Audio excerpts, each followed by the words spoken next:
So, joining us to discuss this is Dr. Nizar Tobe, a Syrian political activist, and joining him is Tarif Kashahne, a Syrian analyst from Damascus in Syria. Welcome to you both, Tarif and Dr. Nizar, to the show.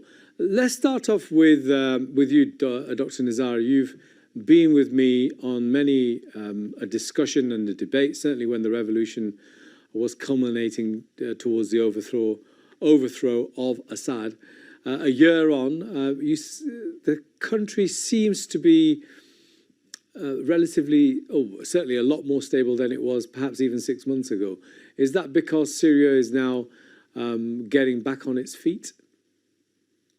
Thank you very much, Mas, for having me once again. Today actually marks a year on since the military operation led by HTS, which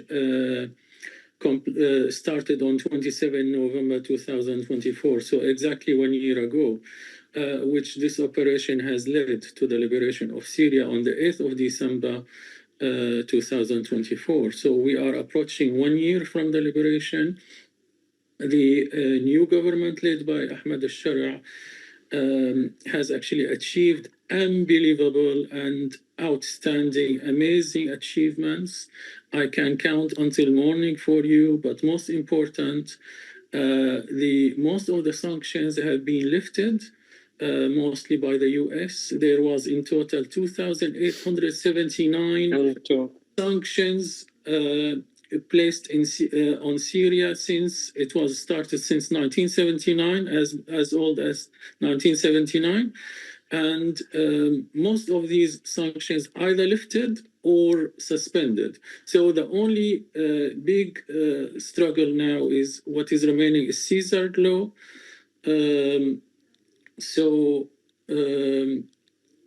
I'm not sure if you're still hearing me. I am, yeah. Look, okay. I was just giving you the initial opportunity to just say your piece, and then so Caesar law, the only big thing remaining from this, and Caesar law, I have from very special sources that this will be next week to be finished. It will be basically removed by the Congress.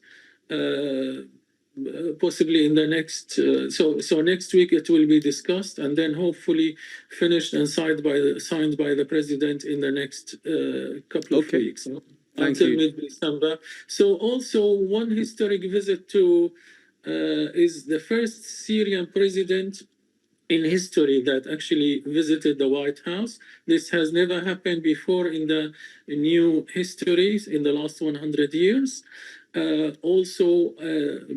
Trump actually has met al-Shara 3 times in 6 months, and I think the 4th time will be coming soon. Well, yeah, absolutely, and he's played basketball as well with some quite famous American figures. Yeah. Dr. Nizar, I'm going to just ask you to pause there. Dr. Nizar, it all sounds like, with all due respect, it sounds like an unbelievable thing for somebody to say that Syria's.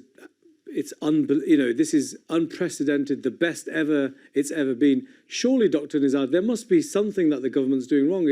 It almost sounds like what's typical in the Arab world, which is the government's great. Let's look at our leaders and how much of a great job they're doing, as opposed to saying, well, actually, these are the problems in our society, and we need to critically analyze them. And he needs to start delivering on this, because that's the general accusation which tends to be thrown by those who are very cynical about Arab regimes and how they approach people. It's always like you have to not speak against the leader, and you've got to be in abeyance to the leader, because otherwise you are going against the nation. Almost like, in some respects, what's happening in the West as well, with Trump and America first and the pro-nationalist forces in Europe.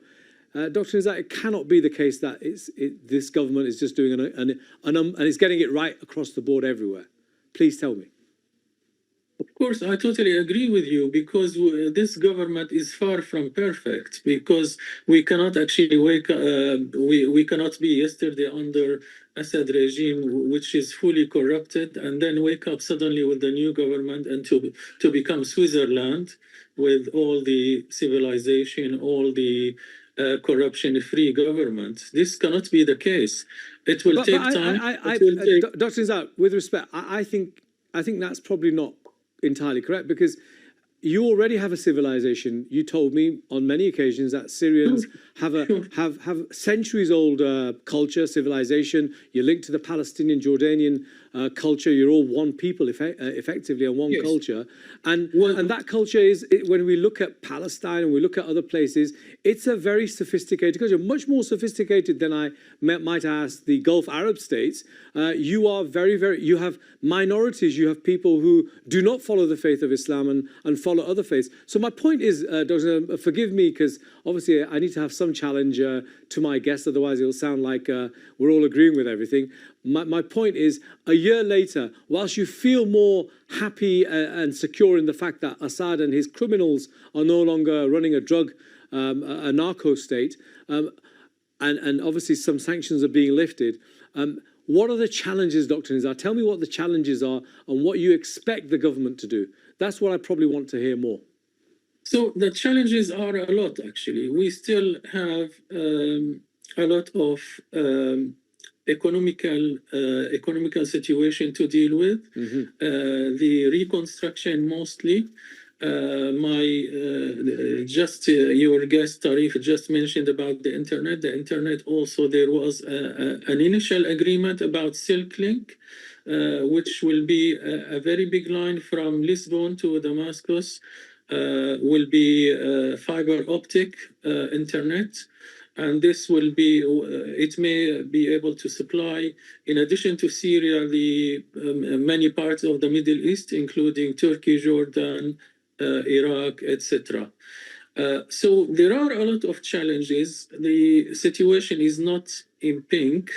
Obviously, what is most important, and this is counted for the government. I mean, I cannot say it is not counted because only we want to criticize. So the demonstration, more than it has exceeded demonstration. It has exceeded 1,000 demonstrations for different reasons. Some of them asking for improving the economical situation. Some of them asking for even releasing the criminals from some minorities, like Alawite minorities, because most of the criminals, and this is a fact, I'm not talking sectarian, but this is a fact that most of the criminals were from the Alawite minorities.